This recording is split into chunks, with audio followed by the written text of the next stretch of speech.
Hello students, this is Aditya Sharma from Excellent Bio Classes. Today we are going to discuss the next topic, that is the post-fertilization events in angiospermic plants. ठीक है बेटा, इससे पहले की video में हम लोगों ने फर्टिलाइजेशन डिस्कस किया था बेटा। फर्टिलाइजेशन के डिफरेंट स्टेप्स हमने क्या किए थे, उसको स्टडी किया था। आफ्टर द फर्टिलाइजेशन क्या क्या हमारे ओव्यूल में चेंजेस होते हैं, ठीक है बेटा, उसकी स्टडी हम करेंगे। That is called the post fertilization events. Clear है बेटा? तो जैसा कि बेटा हमें मालूम है कि फर्टिलाइजेशन की प्रोसेस के बाद हमारे एम्ब्रियो सैक में जाइगोट और प्राइमरी एंडोस्पर्मिक सेल का फॉर्मेशन हुआ था, यही था बेटा। तो सबसे पहले हमें मालूम है बेटा क्या, कि जब हमारा दैट इज द ओव्यूल, जब हमारा फर्टिलाइजेशन हुआ था उस केस में क्या था बेटा, यहाँ पर हमारा एक जाइगोट का फॉर्मेशन हुआ था, दैट इज द जाइगोट। यहाँ पर हमारा ट्रिप्लॉइड न्यूक्लियस का फॉर्मेशन हुआ था, जिसने बेटा प्राइमरी एंडोस्पर्मिक सेल को बनाया था, यही तो था ना बेटा, ठीक है ना। तो ये फर्टिलाइजेशन के बाद हमारी एम्ब्रियो सैक में दो सेल्स का फॉर्मेशन हुआ था, एक जाइगोट बनी थी, एक ट्रिप्लॉइड सेल बनी थी, या ट्रिप्लॉइड हमारा न्यूक्लियस बना था, that form into the primary endospermic cell, जो कि एंडोस्पर्मिक सेल में चेंज हो गई थी। आज हम पढ़ेंगे बेटा कि इसके बाद इस ओव्यूल में क्या क्या चेंजेस होते हैं, ठीक है बेटा।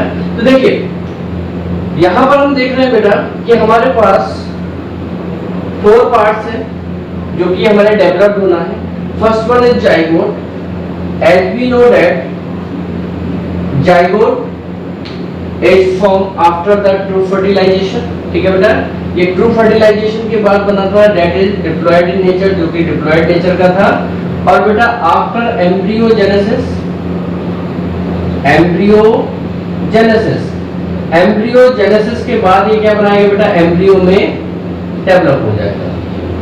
तो ये बेटा एम्ब्रियो का फॉर्मेशन करता है, तो कंफर्म हो गया जाइगोट एम्ब्रियो बनाएगा बाय द एम्ब्रियोजेनेसिस। सेकेंड है हमारी primary endospermic cell,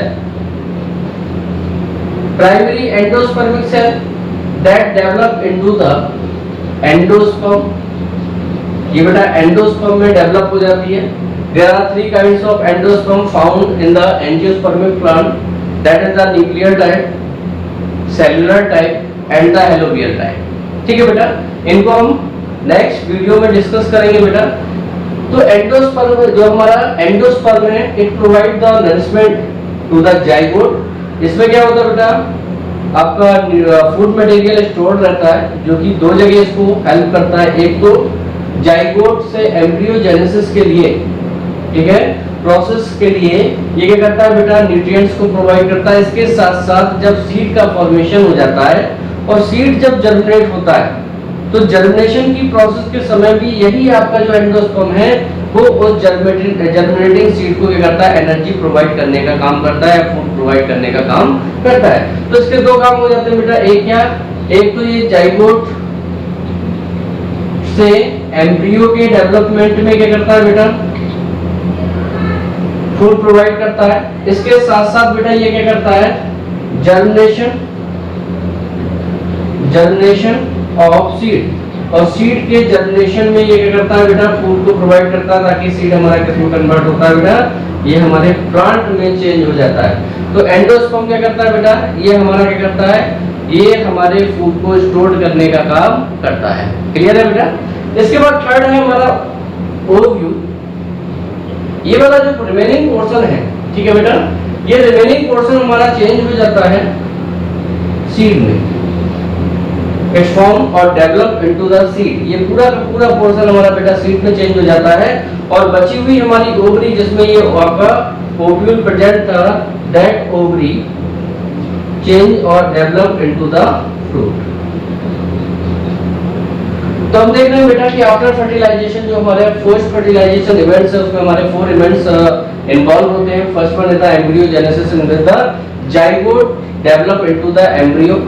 Second one is the primary endospermic cell that develop into the endosperm for the nourishment और for the nourishment of the zygote and the generation of seed. Third one is the ovule. Ovule develop into the seed and the ovary develop into the fruit. So now we discuss the beta first event that is the embryogenesis. यहाँ पर बेटा हम embryogenesis को क्या करेंगे बेटा study करेंगे कि embryogenesis में हमारे कौन-कौन से बेटा स्टेप्स क्या होते हैं इन्वॉल्व होते हैं. ठीक है बेटा, चलिए डिस्कस करते हैं बेटा embryogenesis.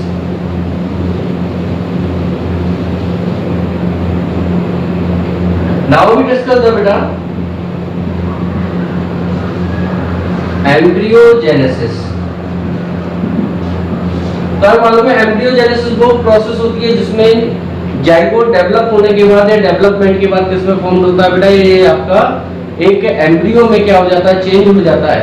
तो यहाँ हमें पूरे वो स्टेप पढ़ने हैं जिससे एक सिंगल सेल से हमें क्या करना है, मल्टी सेलुलर जाइगोट का करना है बेटा, फॉर्मेशन करना है. चलिए स्टार्ट करते हैं. सबसे पहले बेटा embryogenesis मालूम है, embryogenesis is the process in which the zygote develop into the embryo. Embryo में डेवलप होता है. ठीक है बेटा, तो प्रोसेस कैसे स्टार्ट होती है, जो हमारा जाइगोट है, दैट जाइगोट, जो भी हमारा फर्स्ट डिप्लॉइड सेल है जिसको आपने क्या कहा बेटा, जाइगोट कहा, that zygote form the cellulose. ये क्या करता है बेटा, सेलुलोज की लेयर फॉर्म करता है. It form the layer of cellulose surrounding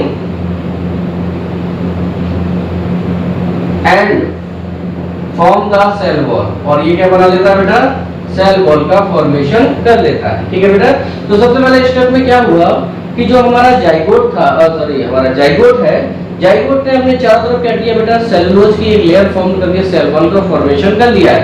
अब ये बेटा आपका एक्टिव फॉर्म में आ गया, डिवीजन करने के लिए तैयार हो गया है. ठीक है बेटा, एम्ब्रियोजेनेसिस की प्रोसेस याद रखना है बेटा आपको. मोनोकॉट और डाइकॉट में प्राइमरी कंडीशन या जो आपकी शुरुआती कंडीशंस होती है वो सब सिमिलर होती है, बाद में थोड़ा सा डिफरेंस हो जाता है. Now where we discuss the embryogenesis in dicot plant. यहाँ पर हम क्या कर रहे हैं बेटा, डाइकॉट प्लांट में एम्ब्रियोजेनेसिस की प्रोसेस को स्टडी कर रहे हैं. ठीक है बेटा, तो एम्ब्रियोजेनेसिस की स्टडी में डाइकॉट का सबसे पहले जो जाइगोट था, ये प्राइमरी आफ्टर द फर्टिलाइजेशन, ये जब फॉर्म हुआ था तब ये थोड़े समय के लिए क्या करता है बेटा, रेस्टिंग फेज में रहता है. रेस्टिंग फेज में रहने के बाद ये क्या करता है बेटा, अपनी प्रोसेस स्टार्ट करता है. प्रोसेस में सबसे पहले ये सेलुलोज की क्या करता है, एक वॉल का फॉर्मेशन करता है. ठीक है बेटा, जिसको हम सेल वॉल कहते हैं. ठीक है, सेल वॉल बनने के बाद जो जाइगोट है इसमें बेटा फर्स्ट हमारा क्या होता है, डिवीजन होता है. ठीक है, तो ये जो डिवीजन होता है ये कैसा होता है बेटा, ट्रांसफर डिवीजन होता है, मतलब किस सेंटर से होता है. तो after the transverse division, after the transverse division this zygote change into the two cells. ये क्या होता है बेटा, टू सेल्स में चेंज हो जाता है. ठीक है ना, और ये जो डिवीजन होता है इट इज अनइक्वल. ये अनइक्वल डिवीजन होता है क्योंकि ऊपर वाली सेल बड़ी और नीचे वाली सेल क्या होती है बेटा, छोटी होती है. जो बेटा हमारी ऊपर वाली सेल होती है that is called the basal cell. इसको हम क्या कहते हैं बेटा, बेसल सेल कहते हैं. और जो हमारी नीचे वाली सेल है इसको हम क्या कहते हैं बेटा, टर्मिनल सेल कहते हैं. याद रखना है बेटा कि ऊपर वाली बेसल सेल है और नीचे वाली क्या है, हमारी टर्मिनल सेल है. तो फर्स्ट ट्रांसफर डिवीजन के बाद टू सेल्स का फॉर्मेशन हुआ, basal cell and the terminal cell. Basal cell is also known as the, इसको हम क्या कहते हैं बेटा, सस्पेंसर सेल. इसको हम क्या कहते हैं बेटा, सस्पेंसर सेल भी कहते हैं. और जो टर्मिनल सेल है it is also known as the embryonal cell. और इसको हम क्या कहते हैं बेटा, एम्ब्रियोनल सेल भी कहते हैं. क्लियर है बेटा इतना? ठीक है ना भाई. हमारी जो बेसल सेल है इसी को हम सस्पेंसर सेल कहते हैं, और जो हमारी टर्मिनल सेल है बेटा उसको हम क्या कहते हैं, एम्ब्रियोनल सेल कहते हैं. अब देखिए जो बेसल सेल है, इस बेसल सेल में बेटा हमारा फर्स्ट ट्रांसवर्स डिवीजन होता है. याद रखिए टीडी मतलब ट्रांसफर डिवीजन. ठीक है बेटा, तो टीडी मतलब हुआ ट्रांसफर डिवीजन. जब इसमें ट्रांसफर डिवीजन होगा बेटा तो ये क्या करेगा बेटा, दो सेल्स का फॉर्मेशन करेगा जो कि एक के ऊपर एक क्या होंगी, अरेंज होंगी. That is the transfer division of basal cell. ठीक है बेटा, इसने दो सेल का फॉर्मेशन किया. And the embryonal cell divide by the vertical division. और जो बेटा हमारी एम्ब्रियोनल सेल है वो क्या करती है, वर्टिकल डिवीजन करती है। वर्टिकल जब बेटा ये डिवीजन करेगी तो वर्टिकल डिवीजन करने में इसकी क्या होंगी, दो सेल्स बनेंगी जो कि वर्टिकली क्या होंगी, अरेंज होंगी। तो आप देख रहे हैं बेटा कि यहाँ पर हमारा बेसल सेल टर्मिनल आपका क्या करें, ट्रांसफर डिवीजन करके टू सेल्स का फॉर्मेशन कर रही है, और हमारी जो एम्ब्रियोनल सेल है वो क्या कर रही है बेटा, वर्टिकल डिवीजन करने के बाद दो सेल्स का फॉर्मेशन कर रही है। ठीक है बेटा, अब हम देख रहे हैं बेटा कि ये जो हमारा स्ट्रक्चर है ये हमारा टी शेप हो जाता है। कैसा हो जाता है, टी शेप हो गया ना बेटा। ठीक है, अब ये जो हमारी स्ट्रक्चर है that is known as the, इसको हम क्या कहते हैं बेटा, फोर सेल्ड यंग एम्ब्रियो। अब इसको हम क्या कहेंगे बेटा, फोर सेल्ड यंग एम्ब्रियो इसको कहते हैं। क्लियर हो गया बेटा। चलिए नेक्स्ट स्टेप पढ़ते हैं। अब बेटा हमारा स्टेप करना है, जो सस्पेंसर सेल है ये सस्पेंसर सेल लगातार डिवीजन करती है। Suspensor cell divided by the, ये कौन सा डिवीजन करेगी बेटा, ट्रांसफर डिवीजन। टीडी मतलब ट्रांसफर डिवीजन करती है। ठीक है बेटा, और ट्रांसफर डिवीजन कई बार करती है। कई बार करने की वजह से क्या हो जाता है, इसमें हमारा क्या होगा बेटा, 6 to 10 क्या होगा बेटा, 6 to 10 सेल्स का फॉर्मेशन होता है। ठीक है बेटा, ये 6 to 10 सेल का फॉर्मेशन होता है। और इसकी जो ऊपर वाली सेल है ये थोड़ी सी कैसी हो जाती है बेटा, सेल हो जाती है, थोड़ी सी बड़ी हो जाती है। इस सेल को हम क्या कहते हैं बेटा, हॉस्टोरियल सेल कहते हैं, HAUSTORIAL। इसको क्या कहते हैं बेटा, हॉस्टोरियल सेल कहते हैं, जो कि नरिशमेंट को क्या करती है बेटा, शक करने का काम करती है। एंडोस्पर्म से ये नरिशमेंट को शक करेगी और आपके डेवलपिंग एम्ब्रियो को प्रोवाइड कराएगी। क्लियर है बेटा। हाँ, जो नीचे वाली सेल है, इसकी लास्ट जो सेल है जो कि आपकी किससे जुड़ी हुई है बेटा, ये आपकी एम्ब्रियोनल सेल से जो अटैच्ड होती है, इस वाली सेल को हम क्या कहते हैं बेटा, हाइपोफाइसिस। क्या कहेंगे बेटा, हाइपोफाइसिस। ठीक है बेटा, हो जाएगा बेटा। ये जो हाइपोफाइसिस सेल है, ये हाइपोफाइसिस सेल हमारी क्या करती है बेटा, रेडिकल रूट का डेवलपमेंट करती है। किसका डेवलपमेंट करेगी बेटा, ये हमारे रेडिकल रूट का डेवलपमेंट करेगी, मतलब कि रूट कैप का डेवलपमेंट करती है, रेडिकल कैप का फॉर्मेशन करती है। तो हमारा बेटा जो एम्ब्रियो था वो अब इस टाइप का हो गया, जिसमें हमारी क्या हो गई है, सस्पेंसर सेल। ये क्या कहलाएंगे बेटा, हमारी सस्पेंसर का फॉर्मेशन हो चुका है, जिसमें हॉस्टोरियल सेल जो कि हमारा क्या करती है, एंडोस्पर्म से नरिशमेंट को क्या करेगी बेटा, या न्यूट्रिएंट्स को या फूड को क्या करती है, आपका शक करने का काम करेगी, शिपिंग करेगी बेटा। और जो लास्ट वाली सेल एम्ब्रियोनल सेल से अटैच होती है, इसको हाइपोफाइसिस कहते हैं, जो कि हमारे क्या करती है, रेडिकल कैप का फॉर्मेशन करती है। नेक्स्ट स्टेप बेटा हम आगे बढ़ते हैं। ठीक है बेटा, हमारा सस्पेंसर बन के तैयार हो गया, इसी को हम पूरी सेल को यहाँ से लेकर यहाँ तक क्या कहते हैं बेटा, सस्पेंसर कहते हैं। अब हमारे बेटा जो एम्ब्रियोनल सेल है, हमारे पास 2 एम्ब्रियोनल सेल है, 2 एम्ब्रियोनल सेल है। इन एम्ब्रियोनल सेल में बेटा क्या होता है, हमारा सबसे पहले ट्रांसफर डिवीजन होता है, इनमें भी टीटी होगा। जब ये ट्रांसफर डिवीजन हो रहा है बेटा, ट्रांसफर डिवीजन होने पर 2 से 4, फिर एक बार डिवीजन होगा 4 to 8। ठीक है बेटा, तो इसमें क्या होता है, 2 to 4, 4 to 8 सेल्स का क्या होता है बेटा, फॉर्मेशन होता है। इस टाइप से हमारा हॉस्टोरियल सेल हो जाएगी, ये हमारा सस्पेंसर हो जाएगा, ये हमारी हाइपोफाइसिस हो जाएगी बेटा, और यहाँ से हमारी 8 सेल्स का फॉर्मेशन हो जाएगा। 2 सेल्स ये हैं, 2 सेल्स इसके पीछे होंगी, ऊपर हमारी 4 हो जाती है और नीचे भी क्या हो जाती है बेटा, 4 हो जाती है। ओवरऑल कितनी हो जाती है हमारी, 8 सेल्स का फॉर्मेशन हो जाता है। क्लियर है बेटा। ठीक है, जो आपकी ऊपर वाली सेल्स हैं या हाइपोफाइसिस के पास जो सेल्स होती हैं, इन सेल को हम कहते हैं बेटा हाइपोबेसल सेल, हाइपोबेसल सेल। और जो नीचे की बेटा सेल होती है, इनको बोलते हैं एपीबेसल सेल, एपीबेसल सेल। ठीक है, अब यहाँ पर थोड़ा याद रखना बेटा, जो हाइपोबेसल सेल है they develop into the radical, ये आपका रेडिकल में डेवलप होती हैं, और साथ में बनाती है बेटा हाइपोकोटाइल। और क्या बनाती है बेटा, हाइपोकोटाइल। सेम टाइम पर जो एपिपेसल सेल है बेटा, ये क्या करेंगे बेटा, ये आपकी प्लूम्यूल और कॉटिलीडन्स में क्या होती है बेटा, डेवलप हो जाती है। तो यहाँ पे बेटा क्लियर हो गया आपका, ठीक है ना। मीन्स क्या हुआ बेटा, हमारा जो एम्ब्रियोनस 2 सेल्स थी वो फर्स्ट हमारा क्या करती हैं, ट्रांसफर डिवीजन करेंगे, 2 से 4 हो जाएंगे, इनमें फर्दर सेकंड डिवीजन होगा तो 4 to क्या हो जाएंगे, 8 सेल्स हो जाएंगी। अपर या आपकी जो हाइपोफाइसिस वाली 4 सेल्स है उनको हमने क्या कहा, हाइपोबेसल सेल का, जो रेडिकल और हाइपोकॉटाइल में डेवलप हो गई, और जो एपिबेसल सेल्स थी वो प्लूम्यूल और कॉटिलीडन्स में क्या हो जाती है बेटा, डेवलप होती हैं। अब इस टाइप से हम देख रहे हैं बेटा कि ये 8 सेल्स का फॉर्मेशन करता है बेटा, इसको हम कहते हैं ऑक्टेंट स्टेज, ऑक्टेंट स्टेज हो जाएगा बेटा, कोई दिक्कत बेटा। नेक्स्ट हम आगे बढ़ते हैं बेटा,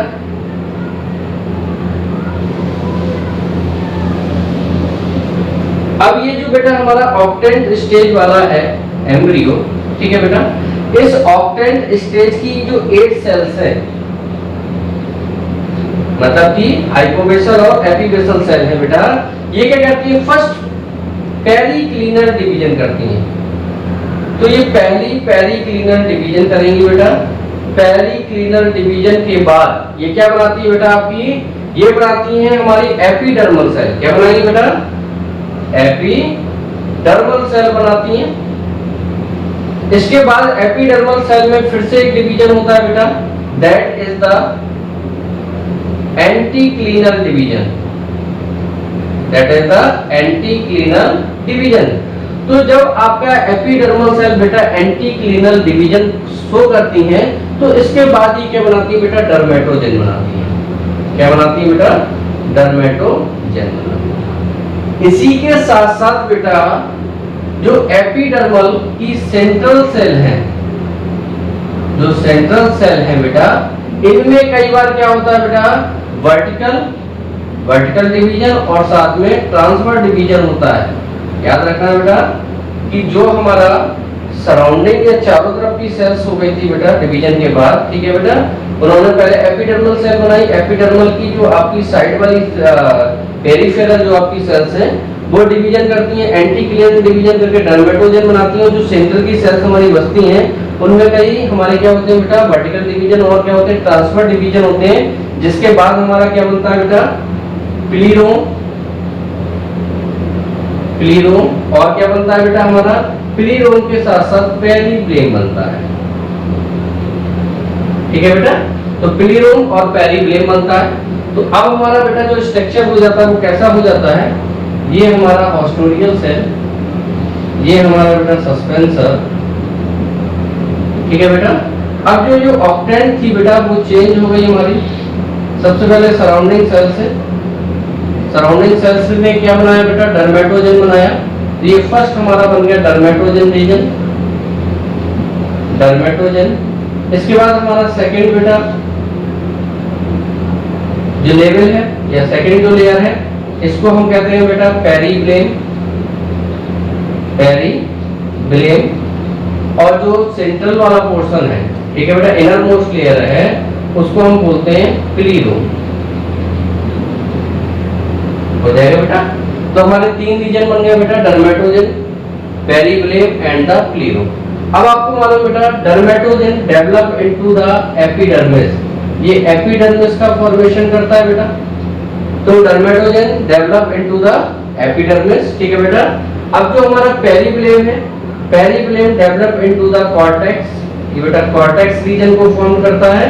और जो प्लीरोम वाला सेंट्रली लोकेटेड पोर्शन था that form into the steel. Steel means बेटा वैस्कुलर स्ट्रैंड, ये वैस्कुलर स्ट्रैंड बनाने का काम करता है। तो इस टाइप से बेटा 3 लेयर हमारी बनके तैयार हो गई है एम्ब्रियो की। अब हमारा क्या होना बेटा, डेवलपमेंट होना है 3 लेयर्स का। आगे देखते हैं बेटा हम। इसके बाद जो एम्ब्रियो डेवलप हुआ था बेटा, एम्ब्रियो हमारा क्या हो जाता है, ये हार्ट शेप्ड होता है। हार्ट शेप्ड कैसे होगा बेटा, ये हमारा सस्पेंसर है, ये हमारी ऑस्टोरियल सेल है। ठीक है बेटा, ये बेटा इस टाइप से हार्ट शेप्ड हो जाता है। ये हमारी डिफरेंट सेल्स है बेटा, एपिडर्मिस है, कॉर्टेक्स है और सेंटर में हमारा क्या होगा। ठीक है बेटा, तो ये हार्ट शेप्ड क्या होता है, एम्ब्रियो का फॉर्मेशन करता है बेटा। हार्ट शेप्ड एम्ब्रियो में कॉटिलिडन्स और भी ज्यादा डेवलप हो जाते हैं। जब ये कॉटिलिडन्स बेटा डेवलप हो जाते हैं तो कॉटिलिडन्स हमारे डेवलप होने के बाद क्या करते हैं बेटा, ये डेवलप होने के बाद थोड़े से कैसे हो जाएंगे बेटा, कर्व सेट हो जाएंगे। मतलब क्या होगा, ये हमारा क्या है बेटा, सस्पेंसर, ये हमारा क्या है बेटा, हाइपोफाइसिस। ठीक है बेटा। अब यहाँ से जो हमारा वो था एम्ब्रियो, तो बेटा कुछ इस टाइप से हो जाएगा। ठीक है बेटा, इस टाइप से डेवलप हो जाता है। ठीक है ना। ये हमारी एपिडर्मिस यहाँ पर लेयर होगी बेटा, इस टाइप से। तो ये हमारे बेटा क्या है, कॉटिलिडन्स का डेवलपमेंट है। ये कॉटिलिडन्स होते हैं बेटा। कॉटिलिडन्स जहां से एक दूसरे से अटैच होते हैं बेटा। ठीक है। ये वाला पोर्शन प्लूम्यूल कहलाता है। ठीक है। ये रीजन बेटा यहाँ से इस टाइप से होगा। ठीक है। ये वाला रीजन इसका क्या कहलाएगा बेटा, रेडिकल कहलाता है। क्या कहलाएगा बेटा, रेडिकल कहलाता है। यहीं पर आपका ये हाइपोफाइसिस वाला रीजन ये क्या करेगा बेटा, रूट कैप का फॉर्मेशन करेगा। ठीक है बेटा। तो इस टाइप से आपका क्या हो जाता है, सीड का डेवलपमेंट हो जाता है। ठीक है, जिसको हम क्या कहते हैं, एम्ब्रियोजेनेसिस कहते हैं। अगर बेटा इसकी कंडीशन हम देखें किसमें, आपके ओव्यूल में, तो ओव्यूल में बेटा इसकी कंडीशन इस टाइप से होती है कि जो हमारा ये हमारा क्या है बेटा, ओव्यूल है। ठीक है बेटा। तो अगर बेटा हम इसकी कंडीशन देखें तो यहाँ पर हमारा क्या होता है, ये हॉस्टोरियल सेल प्रेजेंट होगी बेटा। यहीं से हमारा ये सस्पेंसर अटैच होगा। सस्पेंसर अटैच होने के बाद यहीं से बेटा हमारा क्या होगा कि जो एम्ब्रियो है वो अटैच होगा। ठीक है बेटा। तो ये जो आपका मालूम है कि यहाँ पर हमारा क्या होगा बेटा, एंडोस्पर्म का डेवलपमेंट होगा। एंडोस्पर्म आपको मालूम है 3 टाइप के बताए थे मैंने आपको। ठीक है बेटा। पहला एंडोस्पर्म था फ्री टाइप, दूसरा न्यूक्लियर न्यूक्लियर टाइप था, दूसरा सेलुलर टाइप था, तीसरा क्या था, हेलोबियल था। इन तीनों में से किसी भी टाइप का आपका एंडोस्पर्म होता है। ये नरिशमेंट लेने के बाद क्या करता है, आपके डेवलपिंग एम्ब्रियो को करता है बेटा, डेवलप करने में हेल्प करता है। ठीक है बेटा। तो ये हमारी पूरी प्रोसेस हो जाती है। ठीक है, जिसको हम एम्ब्रियोजेनेसिस इन डाइकोट प्लांट्स कहते हैं बेटा। आई होप ये बेटा आपकी पूरी जो प्रोसेस है आपको समझ में आ रही होगी। ठीक है ना बेटा। ओके बेटा, thank you and have a nice day.